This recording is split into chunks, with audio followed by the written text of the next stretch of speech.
All right, thank you everyone for joining our Zoom with Kobe King. As always, please raise your hand and I'll unmute you. Start with Tyler Donahue. Thanks, Paul. Kobe, how are you today? I'm good. How you doing? I'm doing well, thank you. Usually we get to the regular season finale and we know it's the last game in Beaver Stadium until the blue white game the next year. Not the case this time. What would it mean to you and your teammates to earn the opportunity to have another game in Beaver Stadium and knowing what would go into that one in December? I mean, it would mean a lot just having a playoff game in Beaver Stadium.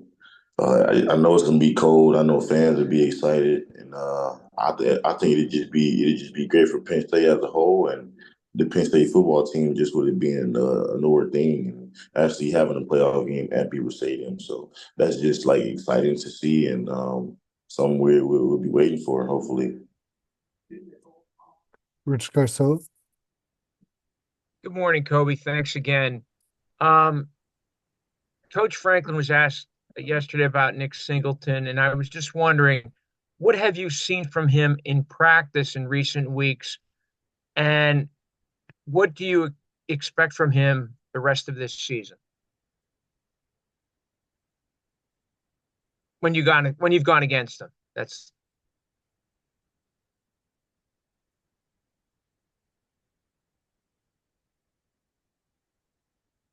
Kobe Hughes. Cool. Hello, can you guys hear me? Yes, sir. Now we can. Okay, sorry about that. Yeah, he's one of the fastest guys on the field, strongest guys on the field. His speed is always the advantage, and I would just say, I've been expecting the same thing from him to see a hole, hit it, and use his legs and feet to do what he do. But he never surprises me every time he run the ball. Great guy, great competitor to go against in practice every day, and yeah, he's one of those guys. John McGonigal. Kobe, thanks for your time as always. Much appreciated. Yes, Uh, sir.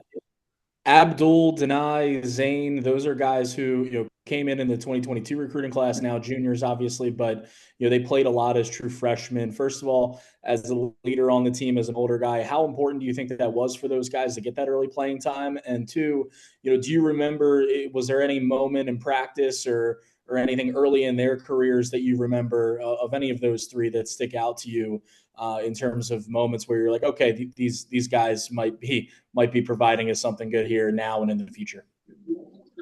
Um, First, I would say all those guys, man, great guys to play with, great guys to be around, and great guys to just be on the field with. I would start off with Abdul. I would just say since he stepped on campus the first day, and they had like speculations around who's wearing number 11. Since I'm a linebacker, like okay, we got somebody supposed to be wearing number 11 this year, and his first year was his first year on campus, first practice, he was able to practice with us, actually work out with us in the summertime, and he was just out there talking junk, being competitive, and he was really telling guys like, "Yeah, I'm gonna come and be one of the best players here," and he's definitely showing that right now. And I definitely think since they've been here and to now, they've all grown tremendously in different ways. I see Janai, he's just been the same consistent guy every day since he got here. Hard worker, um, uh, uh, uh, leader on the field, off the field. He has a voice around the team. And Zane, man, Zane. He's infectious, man. Everybody respect him. He respects everyone. He's a great leader, awesome voice, awesome demeanor, awesome approach to things. I love how he handled his business and the way he carried his professionalism. But yeah, man, those guys are all three game changers on the field. Zane Durant is a monster in the middle, man. Zane is crazy. Abdul too. Abdul is one of the craziest defensive players I played with. Deny as well. Played him on the edge with Abdul is scary. So yeah, all those guys, man, you can't really you can't really game plan without game planning around those guys. So that's really it. Max Ralph. Hey, Kobe, I hope you're doing well. Appreciate the time. This season has been one of, I guess, some change for you with taking over the in-helmet communication and kind of quarterbacking the defense more often and, not being with Kalen for the first time. I guess now that we're heading into, week 12, Just how do you reflect on this year and how far you've come personally? I just reflect on the year by just kind of correct things from week one and from last week. Um, Correcting mistakes of of on the field, getting better, learning from those mistakes, and trying new things in my play. Using different techniques while I'm doing certain things like getting off blocks or footwork or just where my eyes are, just learning new things and trying to get new tips and tricks to help my technique out.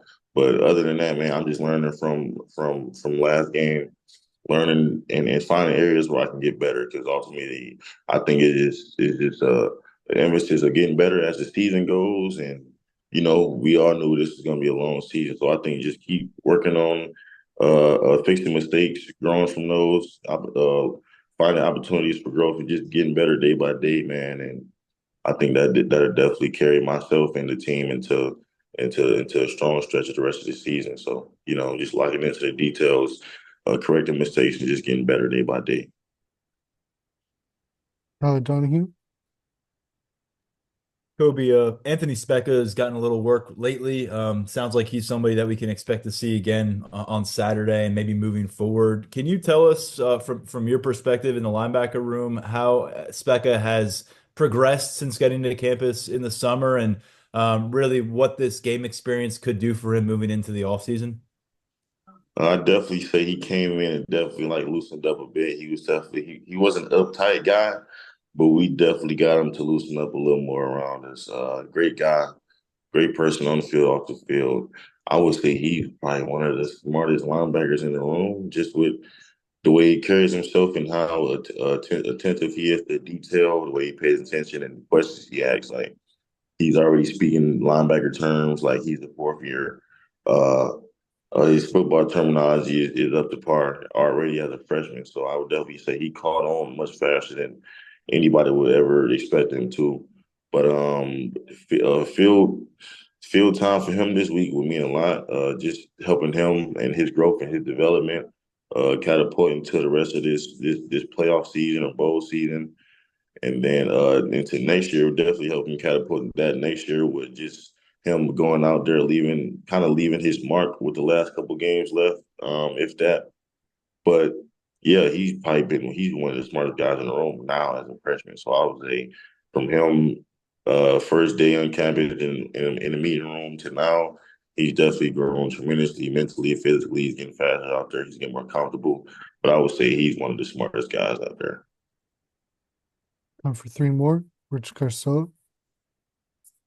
Kobe, how do you plan to celebrate Thanksgiving and what are you most thankful for?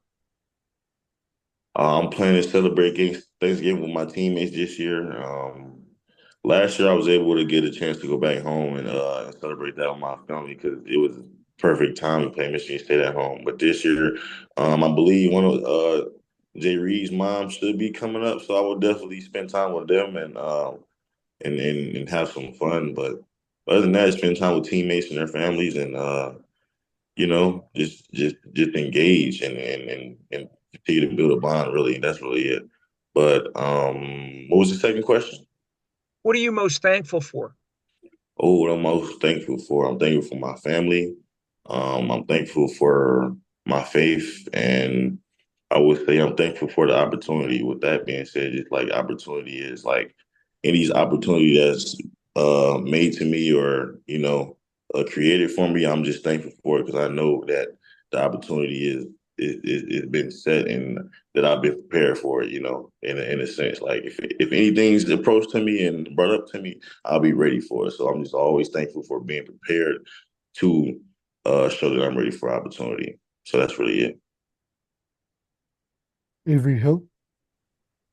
Kobe, looking back at your, I guess, 4 years and the red shirt and everything, for you, how does it feel, I guess, looking at, I guess, how far the program's come, I guess, given the playoffs and everything, even though, everything's not set in stone, you also have ball to play. How does that feel for you just looking back and especially seeing that you're a big part of that growth of the program?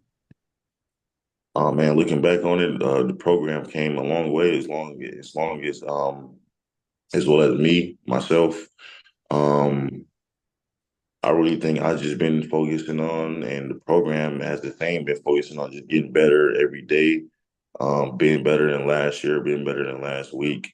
And I think I really bought into to the standard of that and just the mindset of that and having an approach to get better and just continue to grow rather than do certain things, have a couple stats and just, be cool or content rather than learning from mistakes, the good and the bad, and growing and actually getting better. So I think that's my main focus since I've got here and since I've been developing during my career, getting better from the past and learning from the past really to help me for the future. But I think that's been a great thing about Penn State, keeping the 6 second mentality as we preach, learning from our mistakes and actually getting better on the field, off the field, as a person and as a whole, really. Last question, Tyler Donahue. Thanks again for the time, Kobe. With Alonzo Ford dealing with that long-term injury, James told us on Monday, it seems like Xavier Gilliam is someone that's been pointed to as maybe stepping up at defensive tackle. We haven't seen a lot of him. I think you have. So what stands out about him as a freshman, and how game ready is he if he needs to go a little bit longer than what we've seen so far?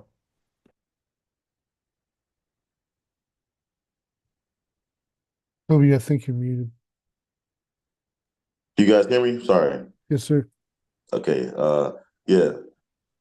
Xavier Gilliam, he's definitely just up to par just from the way he looks. I didn't know he was that big until like I really got up close to him when he had his pads on. But yeah, he's a stronger guy. He's very like he's kind of twitchy, but he definitely has his strength. So that's what sets him apart. I think he can be a good addition to the D line to the front up front and in front of me because he has a strength and the ability that he can use and we can use. So I'll definitely say his approach throughout the season and the way things have been going on hasn't been his way, but I think he's definitely prepared the right way. He definitely put his head down and got into the book a little bit, and he's definitely getting better and growing since his first day on campus.